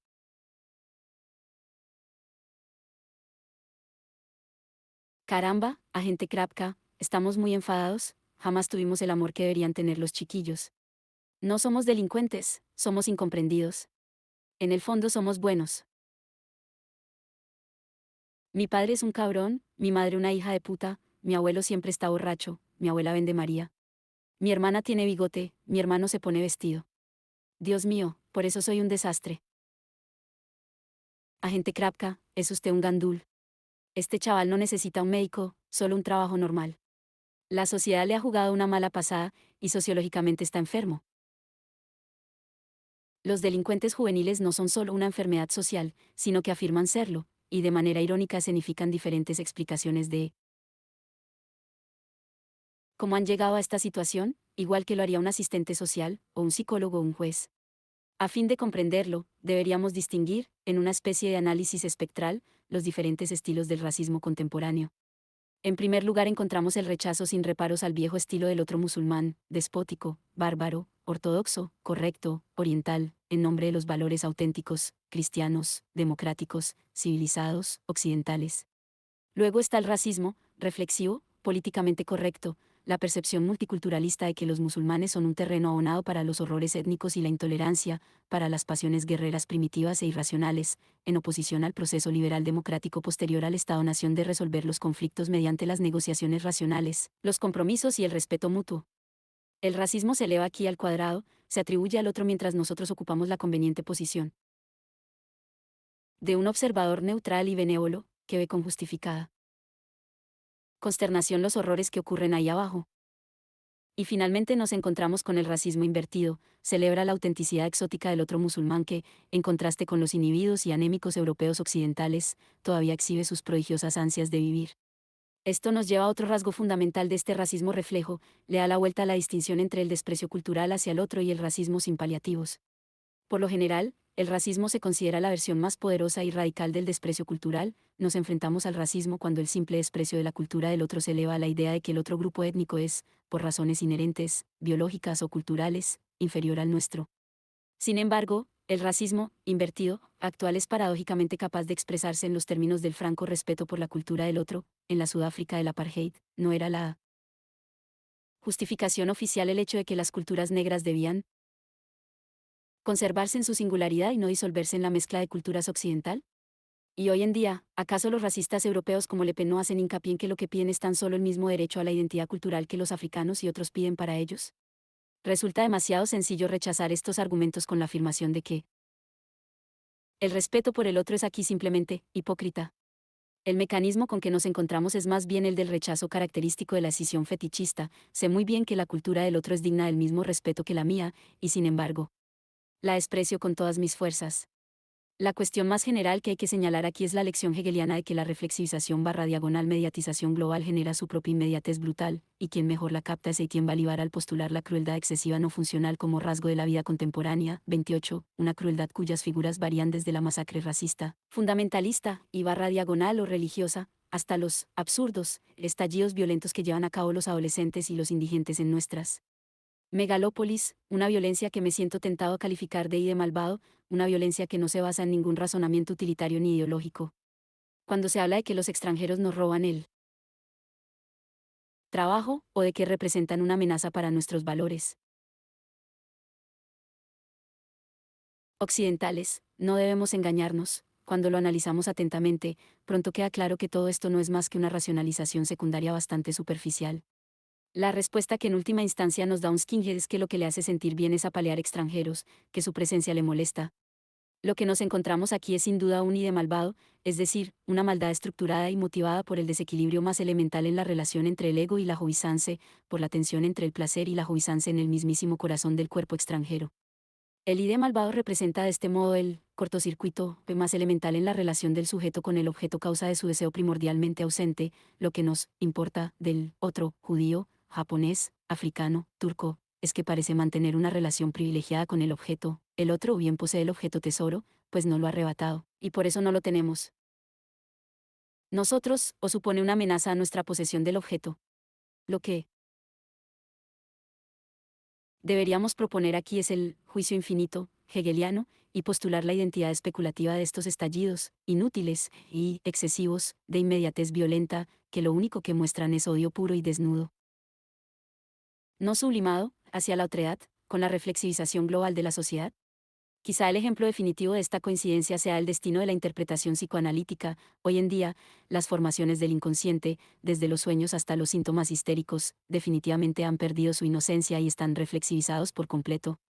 Las asociaciones libres, de la típica persona culta que se somete a análisis consisten en su mayor parte en el intento de proporcionar una explicación psicoanalítica de sus malestares, de manera que está plenamente justificado afirmar que no solo tenemos interpretaciones junguianas, kleinianas o lacanianas de los síntomas, sino síntomas que en sí mismos son junguianos, kleinianos, lacanianos, es decir, que su realidad implica una referencia implícita a alguna teoría psicológica. El triste resultado de esta reflexivización global de la interpretación, todo se convierte en interpretación, el inconsciente se interpreta a sí mismo, es que la propia interpretación del analista pierde su eficacia simbólica, performativa y deja los síntomas intactos en la inmediatez de su propia jouissance idiota. Lo que ocurre en el tratamiento psicoanalítico es estrictamente análogo a la reacción del skinhead neonazi que, cuando se le insiste en que explique las razones de su violencia, de repente se pone a hablar como un asistente social, un sociólogo o un psicólogo social, citando la disminución de movilidad social, el aumento de inseguridad, la desintegración de la autoridad paterna o la falta de amor maternal cuando era pequeño. La unidad de la práctica y su inherente legitimación ideológica se desintegran en una pura violencia y su impotente e ineficaz interpretación.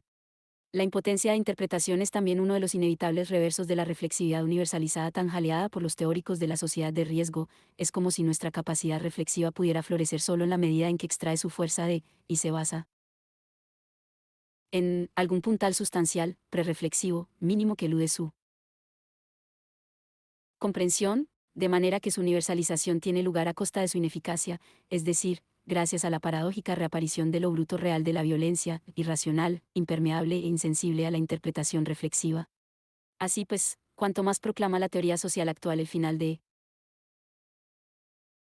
la naturaleza y barra diagonal o la tradición y la aparición de la sociedad de riesgo, más referencias implícitas a la naturaleza, permean nuestro discurso cotidiano, aun cuando no hablemos del fin de la historia, ¿acaso no proponemos el mismo mensaje cuando afirmamos que estamos entrando en una era pragmática, posideológica, que es otra forma de afirmar que estamos entrando en un orden pospolítico en el que los únicos conflictos legítimos son los conflictos étnico barra diagonal culturales?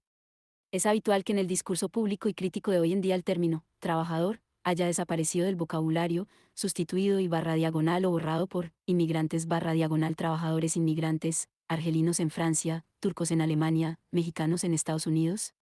De este modo, La problemática de clase de la explotación de los trabajadores se transforma en la problemática multiculturalista de la intolerancia a la otredad, etc., y la excesiva inversión de los liberales multiculturalistas en protegerlos derechos étnicos de los inmigrantes claramente extrae su energía de la dimensión de clase, reprimida. Aunque la tesis de Francis Fukuyama, el fin de la historia, rápidamente cayó en el descrédito, todavía asumimos en nuestro foro interno que el orden global capitalista democrático liberal es de algún modo el régimen social, natural, definitivo. Todavía concebimos de manera implícita los conflictos de los países en vías de desarrollo como una subespecie de las catástrofes naturales, como estallidos de pasiones violentas casi naturales, o como conflictos basados en la identificación fanática con las raíces étnicas propias, y que es aquí, lo étnico, sin un nombre en clave para la naturaleza. Y de nuevo el punto clave es que esta renaturalización generalizada es estrictamente correlativa con la reflexivización global de nuestra vida cotidiana. Por esa razón, cuando nos enfrentamos a la violencia y al odio étnicos, deberíamos rechazar de plano la idea multiculturalista habitual de que, contra la intolerancia étnica, deberíamos aprender a respetar y vivir con la otredad del otro, a desarrollar la tolerancia hacia los distintos estilos de vida, etc.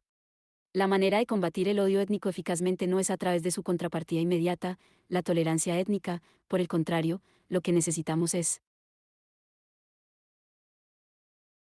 más odio incluso, pero el odio político de verdad, el odio dirigido contra el enemigo político común.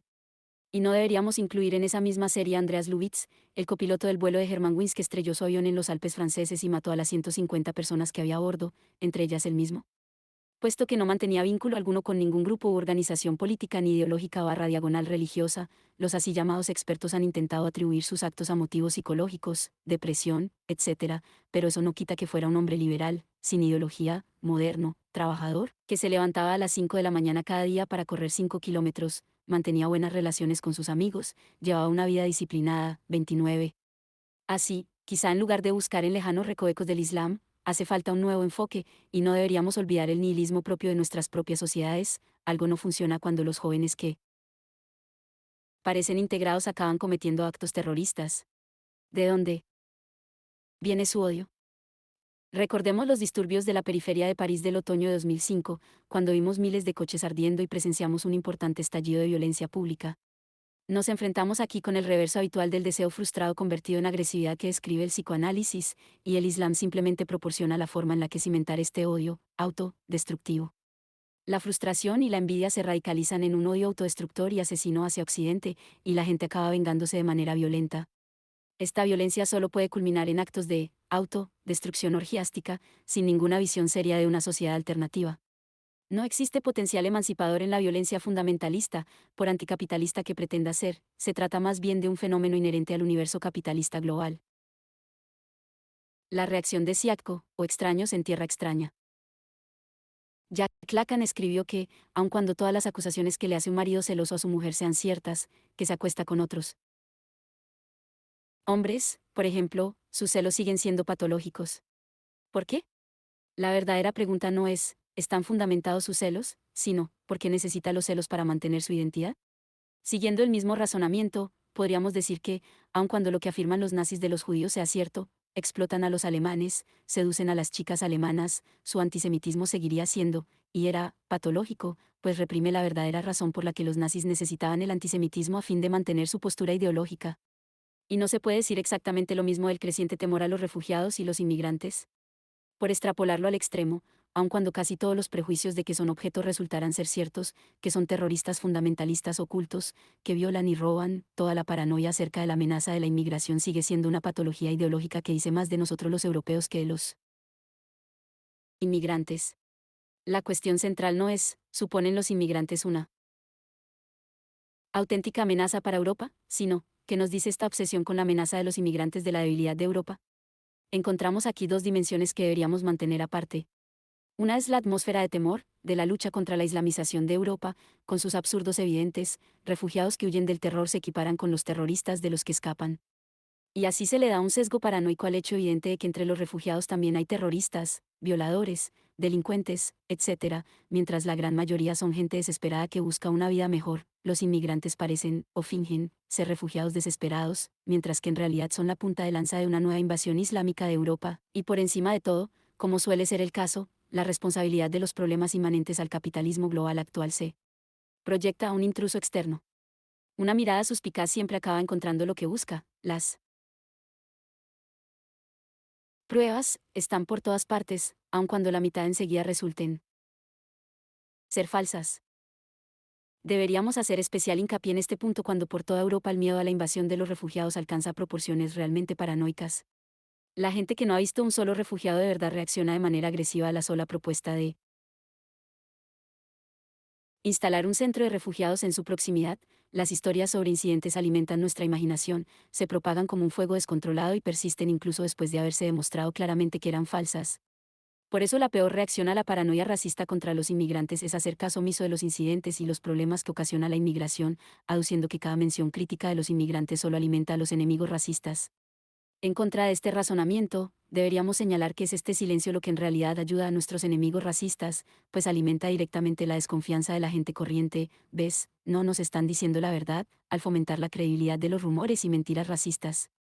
La otra dimensión es el espectáculo tragicómico de la permanente autoculpabilización de Europa, que supuestamente ha traicionado su humanidad, de una Europa cruel que deja que miles de personas se ahoguen en sus fronteras, un ejercicio interesado sin el menor potencial emancipador. Además, hacer hincapié en la catástrofe humanitaria despolitiza hábilmente la situación. No es de extrañar que Angela Merkel, al referirse a la crisis de los refugiados, dijera hace poco, realmente cree que todos los estados del euro que el año pasado echaron el resto para que Grecia no saliera de la eurozona, y nosotros fuimos los más estrictos, van a permitir un año después que, en cierto modo, Grecia se hunda en el caos. 30. Esta afirmación expresa claramente la mentira básica de su posición humanitaria, es parte de un enfoque de palo y zanahoria, con la ayuda humanitaria como recompensa por su rendición político-económica. Deberíamos aplicar a los humanitarios que se lamentan del fin de Europa la gran lección hegeliana, cuando alguien pinta un cuadro de la generalizada y extrema degeneración moral de Europa, la cuestión que hay que plantear es de qué manera esa postura es cómplice de lo que critica. No es de extrañar que, exceptuando los llamamientos humanitarios a la compasión y la solidaridad, el efecto de esa autoflagelación compasiva sea nulo.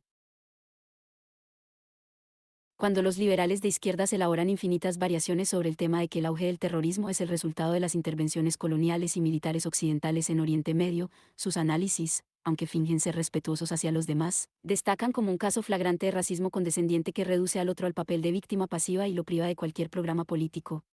Siguiendo el mismo argumento, incluso podemos interpretar la extrema brutalidad del ISIS como un intento desesperado de reivindicar su pleno protagonismo, permitirnos al menos ser agentes autónomos del mal, a lo que los liberales de izquierdas de Occidente les contestan, ni hablar.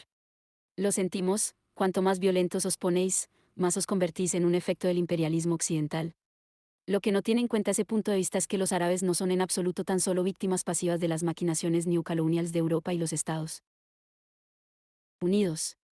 Su manera distinta de actuar no es solo una reacción, se trata de formas distintas de abordar activamente su situación, una campaña expansiva y agresiva hacia la islamización, financiando mezquitas en países extranjeros, etc., guerra abierta contra Occidente, etc. Todo ello son modos de abordar una situación con una meta bien definida. Por tanto, de quien debemos defender el legado emancipador europeo es sobre todo de los propios europeos, a saber, de los populistas anti-inmigración que ven Europa amenazada por una izquierda multicultural tolerante en exceso.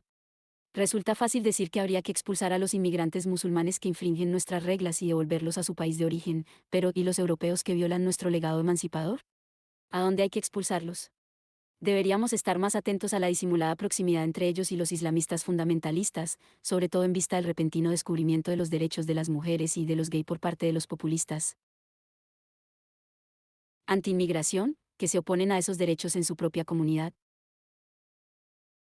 Pero los defienden cuando las mujeres o los gays son atacados por los fundamentalistas musulmanes, utilizando el odio de estos hacia las mujeres y los gays como otro argumento contra ellos. La obscenidad de esta situación es pasmosa, los mismos que en nuestro país.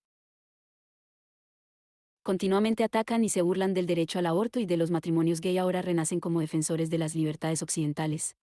Por eso no hay lugar para un compromiso negociado, no hay ningún punto en que ambos bandos puedan estar de acuerdo. Muy bien, los paranoicos antiinmigración exageran, pero hay algunos fundamentalistas entre los refugiados, ni siquiera la mínima veracidad de las afirmaciones de los racistas antiinmigración sirve como auténtica explicación a su paranoia, y, en el lado opuesto, la autoculpabilización humanitaria es completamente narcisista, cerrada al prójimo inmigrante. Todo lo malo del otro se rechaza como nuestra proyección racista occidental, hacia el otro como resultado de del imperialismo occidental, malos tratos, violencia colonial, del otro, lo que encontramos más allá de este círculo cerrado de nosotros mismos y nuestras proyecciones, o más bien, de nuestras proyecciones de nuestro lado maligno, reprimido, hacia el otro, lo que, dentro de esta perspectiva, encontramos como el auténtico, otro cuando verdaderamente nos abrimos a él, el otro bueno e inocente, es, de nuevo, nuestra fantasía ideológica. ¿No es acaso esta inversión de la supuesta objetividad máxima, lo que realmente es el inmigrante, en la máxima subjetividad un caso ejemplar de lo que Hegel percibió como el secreto del Dinanzig kantiano? La cosa en sí, la manera en que es independientemente de cómo nos relacionemos con ella, es una pura Gedankendin, creación de nuestra mente. Así pues, ¿quién o qué es el otro real?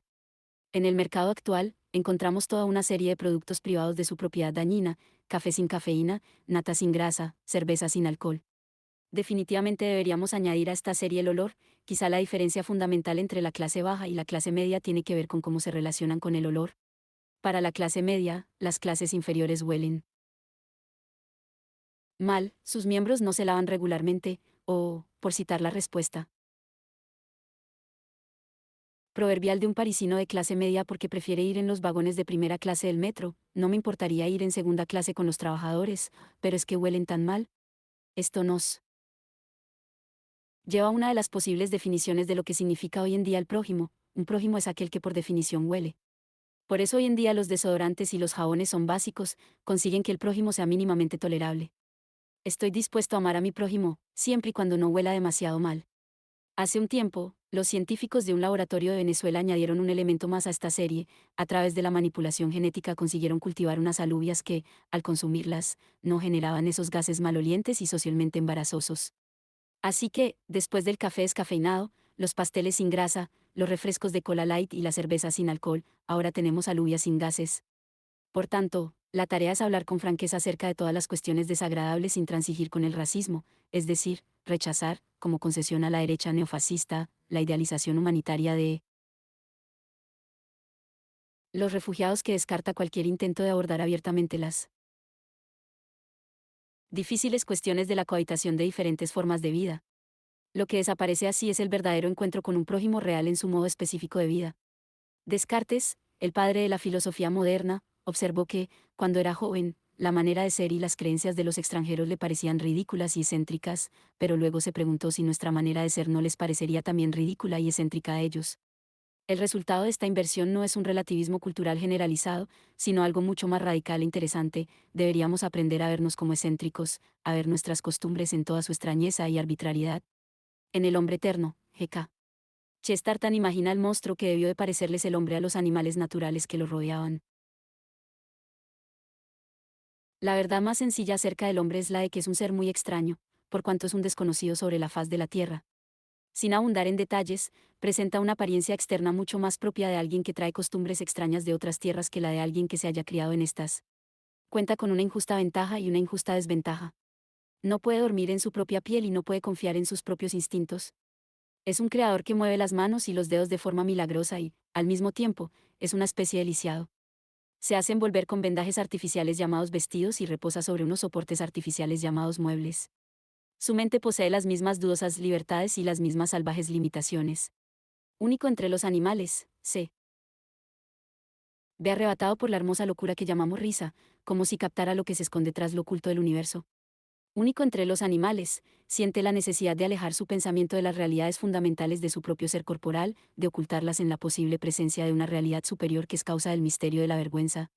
Podemos elogiar estas cosas como algo natural en el hombre o censurarlas como algo artificial en la naturaleza, pero en cualquiera de los casos no deja de ser algo único. 31. ¿No es un modo de vida, precisamente esa manera de ser un extranjero en la Tierra? Un modo de vida específico no solo se compone de una serie de valores abstractos, cristianos, musulmanes, sino que es algo que se encarna en una tupida red de prácticas cotidianas, como comemos, bebemos, cantamos, hacemos el amor, nos relacionamos con las autoridades. El Islam, como cualquier otra religión importante, es el nombre de todo un modo de vida. En su versión de Oriente Medio se basa en una gran familia en la que los padres y los hermanos poseen una fuerte autoridad, que no es algo específicamente musulmán, sino más bien mediterráneo, y cuando los jóvenes, sobre todo las chicas, procedentes de esas familias se relacionan con sus iguales procedentes de familias occidentales más individualistas, casi de manera inevitable surgen tensiones. Nosotros somos, nuestro modo de vida, es nuestra segunda naturaleza, y por eso la educación directa no es capaz de cambiarlo. Hace falta algo mucho más radical, una especie de extrañamiento brechiano, una profunda experiencia existencial mediante la cual de repente nos sorprenda lo estúpidamente absurdos y arbitrarios que son nuestros rituales y costumbres. No hay nada natural en nuestra manera de abrazar y besar, en nuestra manera de lavarnos, en nuestra manera de comportarnos mientras comemos. La cuestión, por tanto, no consiste en reconocernos en los extranjeros, en regodearnos en la confortadora falsedad, son como nosotros, sino en reconocer al extranjero que hay en nosotros. Ahí reside la dimensión más interior de la modernidad europea. El comunitarismo no es suficiente, el reconocimiento de que todos somos, cada uno a su manera, unos extraños lunáticos es la única esperanza para una coexistencia tolerable de los diferentes modos de vida. Forastero en tierra extraña, el clásico de ciencia ficción de Roberta Heinlein, publicado en 1961, nos relata la historia de un humano que llega a la Tierra al principio de su edad adulta tras haber nacido en Marte y haber sido criado por los marcianos. Quizá esa sea la situación de todos nosotros. ¿Significa esto que deberíamos resignarnos a una coexistencia de grupos aislados de lunáticos, dejando que sea la ley la que mantenga un mínimo de orden imponiendo reglas de interacción? Naturalmente que no, pero la paradoja es que deberíamos someternos a este punto cero de desnaturalización, si queremos implicarnos en un largo y difícil proceso de solidaridad universal, de construir una causa que sea lo bastante poderosa para atravesar comunidades distintas. Si lo que queremos es la solidaridad universal, tenemos que convertirnos en universales, relacionarnos con nosotros como universales adoptando cierta distancia hacia nuestro mundo vital. Conseguirlo es una labor ardua y dolorosa, que va más allá de las reflexiones sentimentales acerca de los inmigrantes como una nueva forma de proletariado nómada. Así, por repetir la vieja pregunta de Lenin, ¿qué hacer? Para empezar, ¿qué tal un par de medidas pragmáticas totalmente factibles? A corto plazo, la Unión Europea debería instalar centros de recepción en localizaciones seguras lo más cercanas posible, el norte de Siria, Turquía, las islas griegas, y a continuación organizar un transporte directo de refugiados aceptados a sus destinos europeos, a través de ferries y puentes aéreos, acabando así con el negocio de los contrabandistas, que mueve miles de millones de dólares, y poniendo fin al humillante sufrimiento de miles de personas que cruzan Europa a pie. A medio plazo, aplicar todas las medidas, públicas y secretas, de las guerras informativas estilo Wikileaks al chantaje económico, a Arabia Saudí, por ejemplo, para frenar las guerras, o al menos ampliar las zonas libres de conflicto. La solución a largo plazo es, naturalmente, el comunismo, pero esta es otra historia. Para concluir, remontémonos a uno de nuestros grandes clásicos. En el canto Vi del infierno, versos 77 a 89, Dante le pregunta al glotón Ciaco, que, resulta interesante observar, no está dispuesto a asumir su nombre, en lugar de decir, yo soy Ciaco, dice, Ciaco los ciudadanos. Me han llamado, por el destino de los hombres justos, hombres que dedicaron su vida al bien de la ciudad. Yo le dije, más quiero que me cuentes y de decirme más me haces el don. Farinata y Teggia yo, dignas gente, Jacopo rusticuxi, Mosca, Arrigo y otros en obrar bien tan diligentes. Di dónde están, y muéstrate así amigo pues me apremia el deseo de saber si tienen cielo o infernal castigo. Y él, fueron por sus culpas a caer, con las almas más negras, en lo hondo, si tanto bajas, tú los podrás ver. Imaginad que fuéramos a visitar el infierno de Dante ahora y nos encontráramos aquí, en el tercer círculo, a un Siaco actual, un glotón de la Europa occidental que no quiere saber nada de la situación de los inmigrantes, centrado como está en seguir consumiendo sin que nadie le moleste. Si le preguntáramos, pero dime, ¿dónde están todos esos humanitarios que se concentraban en hacer el bien? No nos contestaría, tendrás que descender mucho más, pues sus almas son mucho más negras que la mía. ¿Por qué? ¿No es una reacción demasiado cruel?